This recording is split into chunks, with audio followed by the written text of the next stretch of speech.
তো হ্যালো বন্ধুরা, এখন আমি ঘর থেকে বেরোচ্ছি, ঠিক আছে। আর এখন দেখি, আজকে সারাদিন ধরে এখন ঘর থেকে বেরোয়নি। একটা কাপড় এনে দাও, মুছবো কাজটা। এখন সারাদিন ধরে এখনও ঘর থেকে বেরোয়নি, তো এখন বেরোচ্ছি। বেরিয়ে দেখি কতটা কি করতে পারি। তো চলো রাস্তায় যাই, গিয়ে দেখি কীরকম প্যাসেঞ্জার হয়। ঠিক আছে, সারাদিন ধরে বেরোয়নি ঘর থেকে, তো এখন বেরোচ্ছি।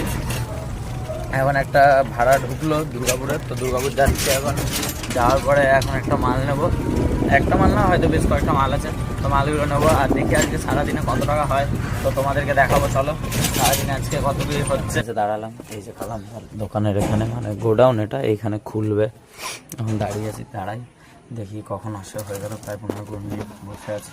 হ্যাঁ, এক কালারের যাবো, ওই সবাটা নিয়ে লোড করছি, তারপরে কথা হবে। চলো আবার যেতে হবে। এখন পাইনিয়ারে যাবো, পাইনিয়ারে গিয়ে আরও মাল আছে, ওখান থেকে ওই মালগুলো নিয়েও যেতে হবে। এখন এই যে এদিকে মাল লোড হয়ে গেছিলো, দিয়ে আমি মালগুলো নিয়ে বেরোচ্ছিলাম, ঠিক আছে। এই যে পাতলা রাস্তাটা দেখতে পাচ্ছ, এই জায়গাটা দিয়ে।